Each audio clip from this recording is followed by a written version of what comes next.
नमस्कार साथियों, अनुकूल क्लासेस में आप सभी लोगों का स्वागत है। तो साथियों, मैं हूं आज आपके साथ अनुज और मैं आपको लेकर आए हुए एक नया चैप्टर जो कि क्लास 9th का हमारा चैप्टर है। इकोनॉमिक्स का दूसरा चैप्टर है जिसका नाम है संसाधन के रूप में लोग, यानी पीपल एज रिसोर्सेस। तो आज की इस क्लास में हम लोग बात करेंगे संसाधन के रूप में लोग। इस चैप्टर को किस तरीके से हैंडल करना है, जिस तरीके से हम सभी चैप्टर को पढ़ रहे थे।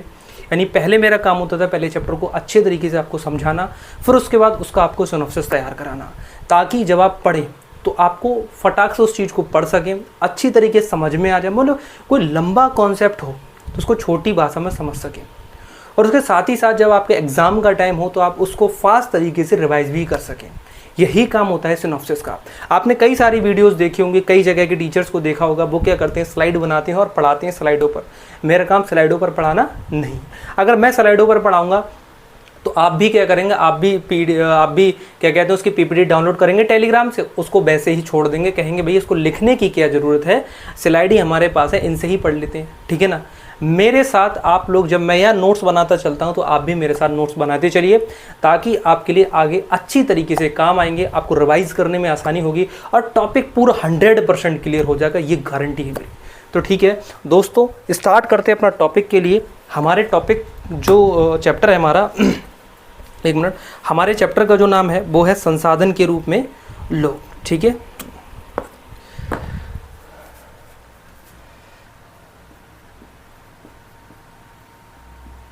संसाधन के रूप में लोग, इस टॉपिक की हमें आज बात करना है, इस चैप्टर की हम लोग बात करना। तो सबसे पहले हम लोग समझते हैं कि आखिरकार ये है क्या। ठीक है, एक मिनट वीडियो चेक कर लेता हूं।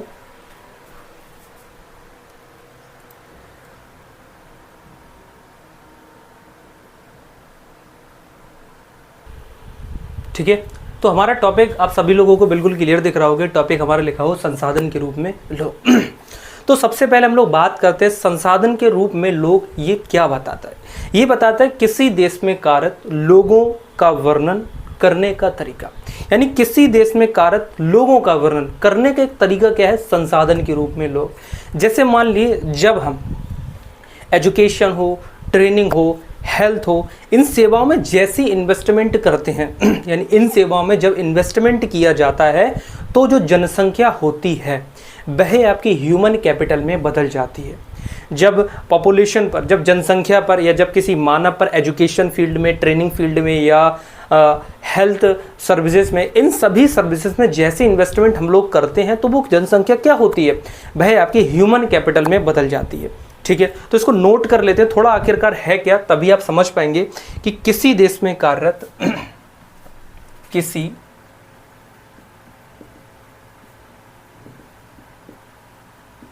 देश में कार्यरत लोगों का वर्णन करने का तरीका, यही बताता है संसाधन के रूप में लोग। जैसे मान लीजिए मैंने आपसे कहा जब आपका एजुकेशन हो आपका, ठीक है, आपका ट्रेनिंग, आपका हेल्थ, इन सेवाओं पर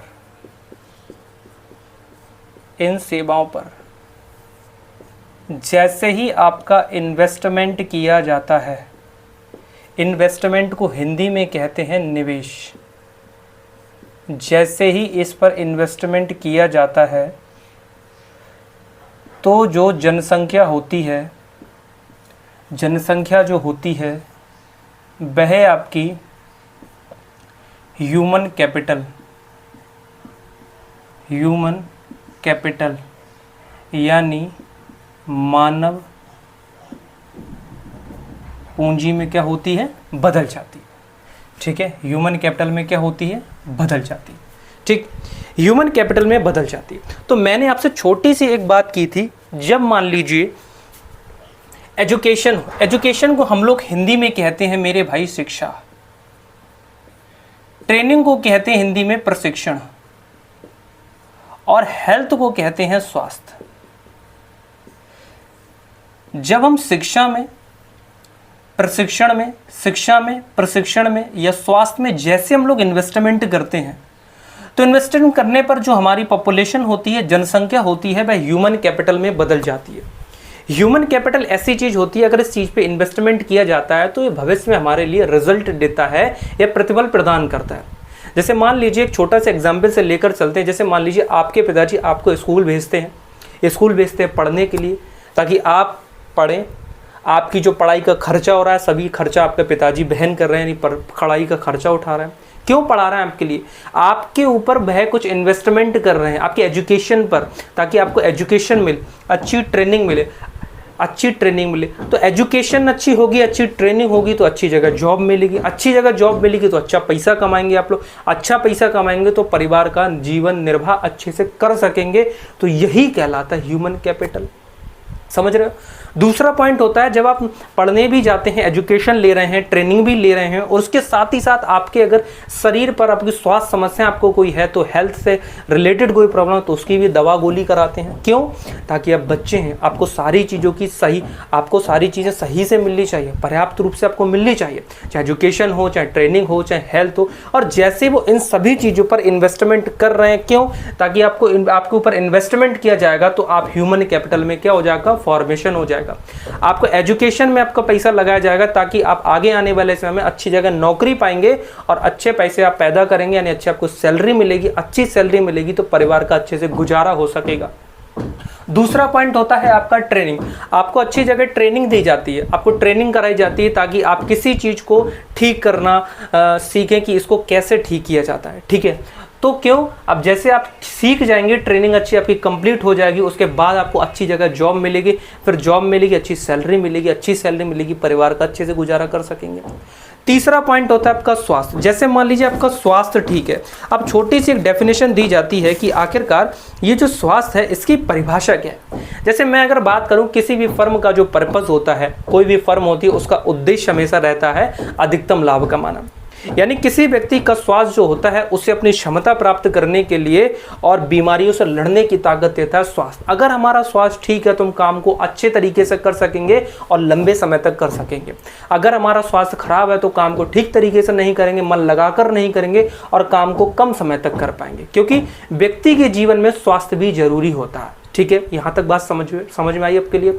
तो मैंने आपसे कहा, जब आपका एजुकेशन हो, ट्रेनिंग हो, हेल्थ हो, इन सेवाओं पर आपका इन्वेस्टमेंट किया जाता है तो पॉपुलेशन जो होती है ह्यूमन कैपिटल में बदल जाती है, मानव पूंजी में बदल जाती है। ठीक है? अब यहीं से हम अपने चैप्टर की शुरुआत करते हैं। ठीक है? यहीं से अपने चैप्टर की शुरुआत करते हैं। तो इतना चीज़ आप लोगों को समझ में आएगा कि आखिरकार है क्या। दूसरा, अब यहाँ से एक छोटा सा पॉइंट हम लोग रिलेट करते हैं, जीडीपी। आप सभी लोग एक हेडिंग डालिए यहाँ से, जीडीपी। जीडीपी की फॉर्म होती है gross domestic product. Gross domestic product को हिंदी में कहते हैं सकल घरेलू उत्पाद। क्या कहते हैं? सकल घरेलू उत्पाद। आखिरकार ये जीडीपी क्या है? आखिरकार ये जीडीपी है क्या? इसको समझना कैसे है? अगर मैं डेफिनेशन की बात करूं, डेफिनेशन होती है किसी वित्तीय वर्ष में, एक वित्तीय वर्ष में किसी देश में उत्पादित वस्तुओं और सेवाओं के मौद्रिक मूल्य के कुल योग को उस देश की सकल घरेलू उत्पाद कहा जाता है, जीडीपी कहा जाता है। समझ में आया? नहीं समझ में आया ना? तो इसको हम लोग ग्राफ से पढ़ते हैं कि आखिरकार एक सिनॉप्सिस बनाते हैं, उसमें जीडीपी की जो डेफिनेशन है पूरा उसको बनाते हैं। जीडीपी की डेफिनेशन का स्टेप बाय स्टेप हम उसको समझेंगे और एक अपने दिमाग में एक छोटा सा फॉर्मेट में कन्वर्ट करेंगे जीडीपी की डेफिनेशन को। गारंटी देता हूं आपको समझ आ जाएगी। ठीक है ना? देखिए क्या है, जैसे मान लीजिए हमारे पास ये पॉइंट है जीडीपी, ग्रॉस डोमेस्टिक प्रोडक्ट। ठीक है? एक मिनट रुक जाइए, फिर हम अभी एक मिनट चेक कर लेता हूँ वीडियो ठीक आ रही है आपके पास। चलिए, दूसरा पॉइंट था हमारा जीडीपी। आखिरकार जीडीपी क्या होता है, इसको एक मैप से समझते हैं। जैसे मान लीजिए ये आपका इंडिया का मैप हुआ,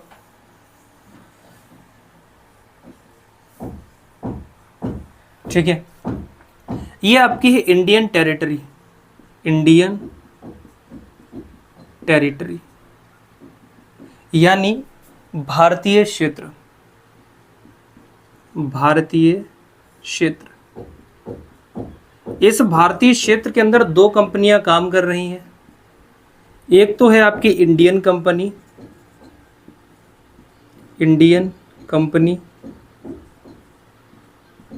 और दूसरी आपकी फॉरेन कंपनी।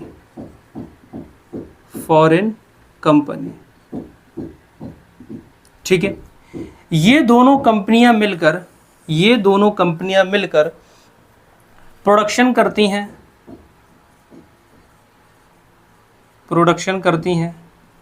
किसका प्रोडक्शन करती हैं? गुड्स एंड सर्विसेज का। गुड्स एंड सर्विसेज का प्रोडक्शन करती है। इनकी all final goods and services और फाइनल गुड्स एंड सर्विसेज यानी सभी अंतिम वस्तुओं व सेवाओं, सभी अंतिम वस्तुओं व सेवाओं। All final goods and service का मतलब होता है जो बिक चुका है, जो बिक चुका है। ठीक है, इनके मॉनेटरी प्राइस, इसके मॉनेटरी प्राइस, इसके मॉनेटरी प्राइस के सम को क्या कहा जाता है? जीडीपी कहा जाता है। ठीक है, इसकी जो अवधि होती है, अवधि होती है वित्तीय वर्ष, जो कि रहता है 1 अप्रैल से 31 मार्च के बीच। ठीक है, 1 अप्रैल से 31 मार्च के बीच होता है वित्तीय वर्ष। ठीक, अब यहाँ तक हमने बात समझी, हमने डायग्राम बनाया जीडीपी का। आखिरकार जीडीपी है क्या? तो मैंने आपसे कहा था जीडीपी को हम एक डायग्राम से समझेंगे। ठीक है, फिर उससे उसकी डेफिनेशन को रिलेट करेंगे। देखिए, भारतीय क्षेत्र है, भारतीय क्षेत्र के अंदर 2 कंपनियां मौजूद हैं। जैसे मान लीजिए हमारे इंडिया है, तो इंडिया के अंदर 2 तरह की कंपनियां काम कर रही है। एक तो भारतीय कंपनी यानी इंडियन कंपनी है, दूसरा फॉरेन कंपनी यानी विदेशी कंपनी। ये दोनों कंपनियां मान लीजिए किसी चीज का प्रोडक्शन करती हैं, चाहे गुड्स हो गया चाहे सर्विसेज हो गया।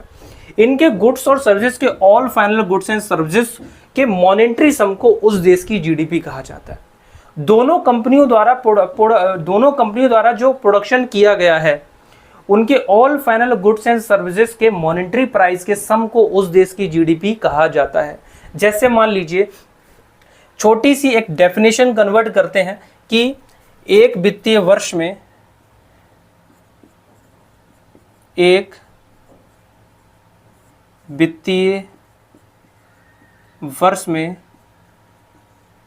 किसी देश में उत्पादित वस्तुओं और सेवाओं के कुल मौद्रिक योग को उस देश की जीडीपी कहा जाता है। इसकी गणना जो होती है वह वित्तीय वर्ष में होती है। तो ये इसकी डेफिनेशन रही आपके सामने। इसकी डेफिनेशन आपके सामने रही कि एक वित्तीय वर्ष में किसी देश में उत्पादित वस्तुओं और सेवाओं के कुल मौद्रिक मूल्य के योग को उस देश की जीडीपी कहा जाता है। तो यहां तक हमने बात करा ना, हमने कहा एक वित्तीय वर्ष में, ठीक है साहब, एक वित्तीय वर्ष ले लिया किसी देश में, तो देश हमने ले लिया इंडियन टेरिटरी, उसमें उत्पादित वस्तुओं और सेवाओं के कुल मौद्रिक मूल्य के योग को, कुल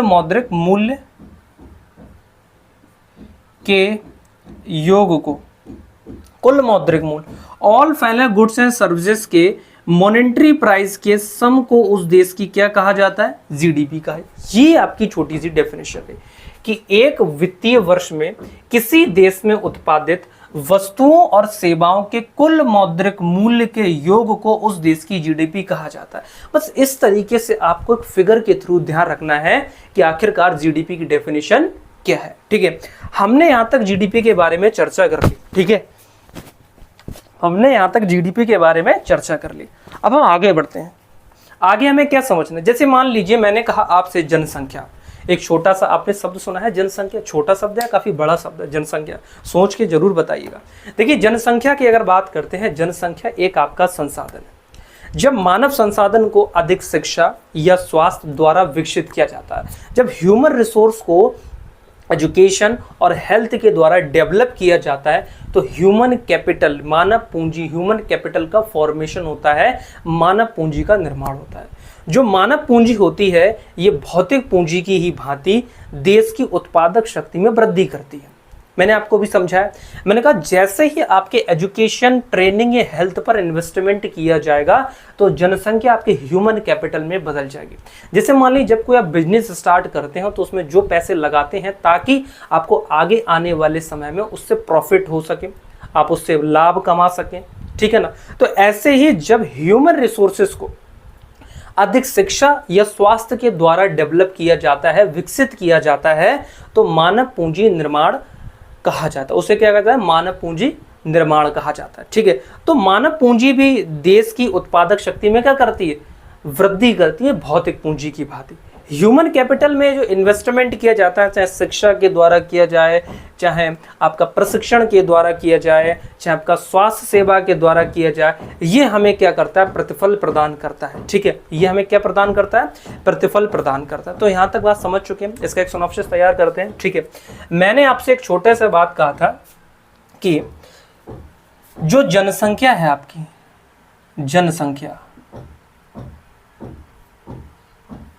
जनसंख्या क्या है, आपका एक संसाधन है। ठीक है साहब, जनसंख्या एक मेरे भाई एक आपका संसाधन है। हम लोग बात समझते हैं जनसंख्या संसाधन। ठीक, जब मानव संसाधन को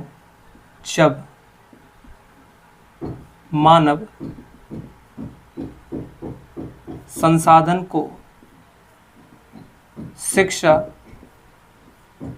और स्वास्थ्य इनके द्वारा विकसित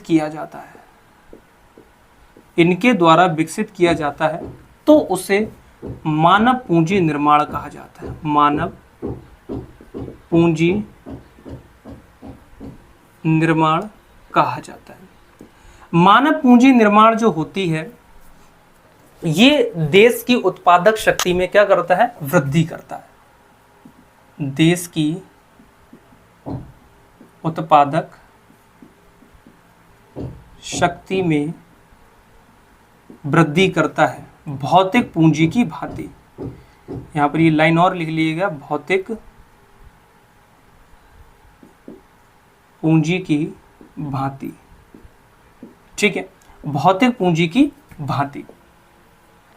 ठीक, तो यानी जब ह्यूमन कैपिटल जो होती है, ह्यूमन कैपिटल में इन्वेस्टमेंट किया जाता है तो हमारे लिए क्या प्रदान करता है, जैसे ह्यूमन कैपिटल में इन्वेस्टमेंट किया जाता है तो हमारे लिए क्या प्रदान करता है, हमारे लिए प्रतिफल प्रदान करता है। क्या प्रदान करता है, प्रतिफल प्रदान करता है। प्रतिफल का मतलब हो गया मेरे भाई पैसा ही पैसा, सोना ही सोना, चांदी ही चांदी। ठीक है, तो यहाँ तक सारी बात समझ चुके हैं कि आखिरकार आपका ये ह्यूमन कैपिटल क्या, ह्यूमन कैपिटल फॉर्मेशन कब होगा, आपकी जीडीपी क्या होती है, इन सारी चीज़ों के बारे में अब हमने चर्चा कर ली। ठीक है, इसके बाद टॉपिक को आगे बढ़ाते हुए अब हम समझेंगे अर्थव्यवस्था के क्षेत्रक, जिसको इंग्लिश में कहा जाता है सेक्टर्स ऑफ इकोनॉमी। अब सेक्टर्स ऑफ इकोनॉमी क्या है, अब मेरे भाई कुछ लोग कहेंगे कि बता दीजिए, बिल्कुल बताऊंगा मेरे भाई। सेक्टर्स ऑफ इकोनॉमी यहाँ पर तो आपको कम समझाऊंगा, लेकिन अच्छी तरीके से समझाने के लिए मैं पहले ही अपने चैनल पर वीडियो डाल चुका हूं।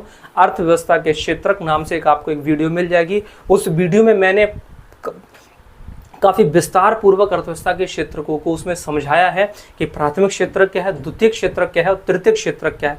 अब अपने टॉपिक को आगे बढ़ाते हैं। आप लोग नेक्स्ट हेडिंग यहाँ से डालिए, अर्थव्यवस्था के क्षेत्रक। ठीक है, यहाँ तक सभी लोगों ने नोट कर लिया। ठीक है, आगे आप लोग टॉप में हेडिंग डालिए अर्थव्यवस्था के क्षेत्रक।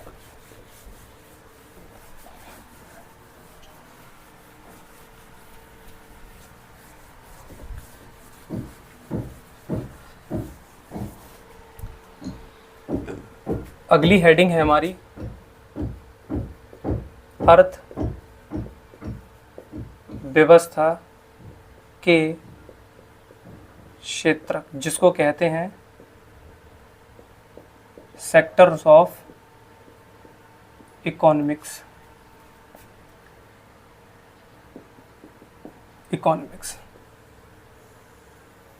ठीक है, जिसमें हम 3 क्षेत्रों पर चर्चा करेंगे, 3 क्षेत्रों पर चर्चा करेंगे। ठीक है, पहला जो क्षेत्र रहेगा वह हमारा रहेगा प्राथमिक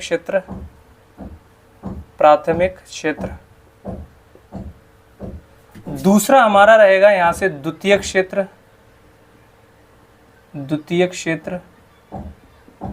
और तीसरा रहेगा हमारा तृतीयक क्षेत्र। ठीक है, अब प्राथमिक क्षेत्र की बात करा जाए तो प्राथमिक क्षेत्र को आपका कृषि क्षेत्र भी कहा जाता है, द्वितीयक क्षेत्र को आपका उद्योग क्षेत्र भी कहा जाता है। ठीक है, और तृतीयक क्षेत्र को आपका सेवा क्षेत्र भी कहा जाता है। इन चीजों पर आपको ध्यान रखना है कि प्राथमिक क्षेत्र होता है उसको आपका कृषि क्षेत्र कहा जाता है, द्वितीयक क्षेत्र जो होता है उसको उद्योग क्षेत्र कहा जाता है, आपका तृतीयक क्षेत्र जो होता है उसको आपको सेवा क्षेत्र कहा जाता है। ठीक, अगर प्राथमिक क्षेत्र की बात किया जाए तो प्राथमिक क्षेत्र में आता है कृषि, वानिकी, मत्स्यन, खनन और उत्खनन। इन चीजों को शामिल किया जाता है प्राइमरी सेक्टर के अंदर। द्वितीयक क्षेत्र में आता है आपका निर्माण और आपका विनिर्माण, और तृतीयक क्षेत्र में आता है आपका बीमा,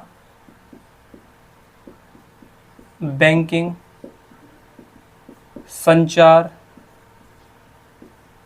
परिवहन, पर्यटन। इन चीजों को शामिल किया जाता है आपका तृतीयक क्षेत्र में। तो प्राथमिक क्षेत्र के अंदर इनको शामिल किया जाता है, द्वितीयक क्षेत्र के अंदर इसको, और तृतीयक क्षेत्र के अंदर इसको। तो इन चीज़ों के बारे में मैंने डिटेल में समझा चुका हूँ। ठीक है, तो यहाँ समझाना ठीक नहीं है, जितना सफिशिएंट हो उतना समझाना ठीक है। आप जाइए वहाँ पे 15-20 मिनट की या 25 मिनट की वीडियो होगी तो आप उसको जाके समझिए। ठीक है, तो प्राथमिक क्षेत्र को कृषि क्षेत्र कहा जाता है, जिसमें कृषि, वानिकी, मत्स्यन, खनन, उत्खनन आता है। ठीक है, द्वितीयक क्षेत्र को उद्योग क्षेत्र कहा जाता है, इसमें निर्माण, विनिर्माण को शामिल किया जाता है। तृतीयक क्षेत्र को सेवा क्षेत्र कहा जाता है, जिसमें आपका पर्यटन है, बैंकिंग है, संचार है, बीमा है, स्वास्थ्य है, इन सारी चीज़ों को शामिल किया जाता है। ठीक है, ये जो तीनों सेक्टर्स होते हैं ये आपके राष्ट्रीय आय में मूल्य वर्धित करते हैं। क्या करते हैं? राष्ट्रीय आय में मूल्य वर्धित करते हैं, इसीलिए इनको आर्थिक क्रिया भी कहा जाता है। तो आगे बात करने से पहले हम लोग जानेंगे कि आर्थिक क्रिया कितने प्रकार की होती हैं। तो आर्थिक क्रिया आपकी 2 प्रकार की होती हैं, एक तो आपकी होती है बाजार क्रियाएं और दूसरी होती हैं गैर बाजार क्रियाएं। बाजार क्रियाओं की अगर बात करी जाए तो बाजार क्रियाएं हमेशा लाभ के उद्देश्य से की जाती हैं। किसके उद्देश्य से की जाती हैं? लाभ के उद्देश्य से की जाती हैं। इसमें हमें पारिश्रमिक का भुगतान करना होता है, इसमें वेजेस देनी पड़ती है हमारे लिए। ठीक है, इनमें सरकारी सेवा, वस्तुओं और सेवाओं का उत्पादन भी शामिल होता है। किसमें? बाजार क्रियाओं में। दूसरा पॉइंट आपका आता है गैर बाजार क्रियाएं। गैर बाजार क्रियाएं जो होती हैं स्वयं उपभोग के लिए की जाती हैं, इसमें प्राथमिक उत्पादों का उपभोग और अचल संपत्तियों का स्वलेखा आता है। ये दोनों पॉइंट आपको ध्यान रखना है। तो ये दोनों पॉइंट मैंने आपको समझा दिया, अब यहाँ पर नोट कर देता हूँ। मैंने आपसे कहा था कि ये जो तीनों होते हैं, ठीक है, ये जो तीनों, चाहे आपका प्राथमिक क्षेत्र हो गया, चाहे द्वितीयक क्षेत्र हो गया, चाहे तृतीयक क्षेत्र हो गया, ये राष्ट्रीय आय में मूल्य वर्धित करते हैं। ये क्या करते हैं? ये राष्ट्रीय आय में मूल्य वर्धित करते हैं। अब हमारा पॉइंट यहां पर आता है आर्थिक क्रिया। आर्थिक क्रियाएं, आर्थिक क्रिया आपकी 2 प्रकार की होती हैं। पहला जो आता है आपका बाजार क्रिया, पहला पॉइंट आपका बाजार क्रिया है, और दूसरा पॉइंट आता है आपका गैर बाजार क्रियाएं। गैर बाजार क्रियाएं, मैंने अभी इसके बारे में आपको समझा दिया कि आखिरकार हैं क्या। बाजार क्रियाएं मैंने बात कहा ये लाभ के उद्देश्य की जाती है, ठीक है। बाजार क्रियाएं लाभ के उद्देश्य से की जाती है, ठीक है। इसमें पारिश्रमिक का भुगतान होता है। तीसरा पॉइंट होता है कि इनमें सरकारी सेवा, इसमें सरकारी सेवा, वस्तुओं और सेवाओं का उत्पादन भी शामिल है, ठीक है। गैर बाजार क्रियाएं ये स्व उपभोग के लिए की जाती हैं, ठीक है। दूसरा पॉइंट है इसका, इसमें प्राथमिक उत्पादों का उपभोग किया जाता है। इसमें प्राथमिक उत्पादों का उपभोग किया जाता है, उपभोग किया जाता है और अचल संपत्तियों का स्वलेखा आता है। इसमें अचल संपत्तियों का स्वलेखा आता है। आप यहाँ तक नोट कीजिए, फिर हम समझाते हैं एक बार कि आखिरकार ये है क्या।